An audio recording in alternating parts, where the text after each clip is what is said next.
एक बहू ऐसी भी। सुबह का लगभग 10 बजे का समय था। पोस्ट ऑफिस में ज़्यादा चहल पहल नहीं थी। पोस्ट ऑफिस मेरे कैबिन से पूरा की पूरा पोस्ट ऑफिस मुझे साफ दिखाई देता था। मेरी नज़र एक 40-42 साल की महिला पर गई। दिखने में सीधी साधी, मेकअप रहित, प्रभावशाली व्यक्तित्व वाली, पहनावे से मध्यम वर्गीय लग रही थी। जिस तरीके से वो ऑफिस के कर्मचारियों से बात कर रही थी, यद्यपि मुझे उनकी बातचीत सुनाई नहीं दे रही थी, उसके स्वभाव की नम्रता साफ झलक रही थी। थोड़ी देर बाद मैंने देखा तो वो बेचैन सी बेंच पर बैठी थी। शायद उसे किसी का इंतजार था। इतने में पोस्ट ऑफिस की एक एजेंट आई। उस महिला ने एजेंट से कुछ बात की और एजेंट ने अंदर आकर मुझसे पूछा, सर, इनकी आरडी मैच्योर हो गई है, लगभग 9,000 की रकम है, लेकिन शर्मा जी कह रहे कि अभी कैश नहीं है, 11 बजे बैंक खुलने पर ही पेमेंट हो सकता है। सर, मैंने पार्टी को बताया था कि मैं उनका पेमेंट जल्द ही करवा दूंगी। क्या कहीं से कैश का बंदोबस्त हो सकता है? हालांकि इतनी रकम तो पोस्ट ऑफिस में रहती है, लेकिन पहले दिन बैंक की छुट्टी होने से आज कैश नहीं थी।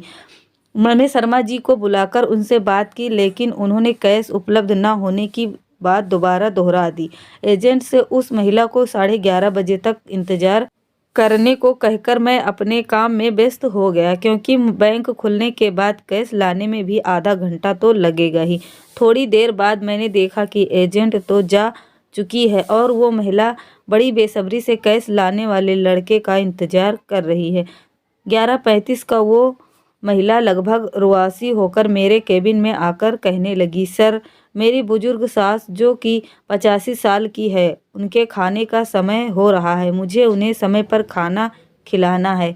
कैश आने में और कितना समय लगेगा?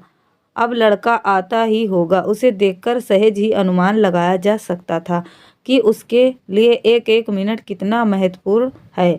मैंने किसी बहू को सास को वक्त पर खाना खिलाने के लिए इतना व्याकुल होते पहली बार देखा था। मेरा काम करने में मन नहीं लग रहा था। पूरा ध्यान उस महिला पर ही केंद्रित था। उसकी बेचैनी मुझसे देखी नहीं जा रही थी। सच बताऊं, यदि उस वक्त मेरे पास पैसे होते तो मैं खुद उसे अपने पैसे देकर वक्त पर रवाना कर देता। कैश आने पर मैं अपने पैसे ले लेता, लेकिन हाय रे किस्मत, मेरे पास भी इतने पैसे ना थे। मैंने उसे बुलाकर कहा, आप यहाँ पर हस्ताक्षर कर दीजिए ताकि कैश आने पर आपका उतना वक्त भी बचे।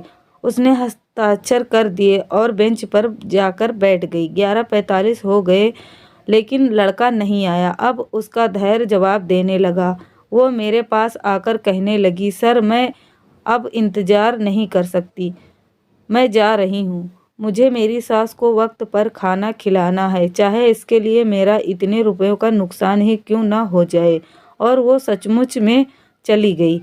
मैं और मेरा पूरा स्टाफ भौचक्का रह गया। उससे जाते हुए देखता रह गया। मेरी पोस्ट मास्टर की नौकरी में यह पहला केस था जिसे ग्राहक को पैसे से ज़्यादा अपनी सास को खाना खिलाने की पड़ी थी। मध्यम वर्गीय बहू जिसके लिए 9,000 रुपये बहुत मायने रखते थे। पूरे 12 महीने थोड़े थोड़े पैसे जमा कर कर उसने यह राशि जुटाई थी। इतनी सहजता से पैसे छोड़कर कैसे जा सकती है? हम सभी को यह बात हजम नहीं हो रही थी। आजकल ही नहीं तो प्राचीन काल से ही सास बहू का रिश्ता एक ऐसा रिश्ता कहलाता है जिसे जैसे न चाहते हुए दोनों ही निभाती हैं। आए दिन हम सास बहू के अनबन के किस्से पढ़ते सुनते रहते हैं। थोड़े दिन पहले ही मैंने न्यूज़ में एक वीडियो देखा जिसमें एक बहू अपनी बीमार और बुजुर्ग सास को पति की गैर मौजूदगी में खूब मारती है। जैसे मुझे अपने कानों पर, अपनी आंखों पर विश्वास ही नहीं हो रहा था कि ऐसी भी कोई बहू हो सकती है जो सिर्फ सास को वक्त पर खाना खिलाने के लिए। मैं ये सब सोच ही रहा था कि उतने में वो महिला और कैश लाने वाला लड़का दोनों ने एक साथ प्रवेश किया।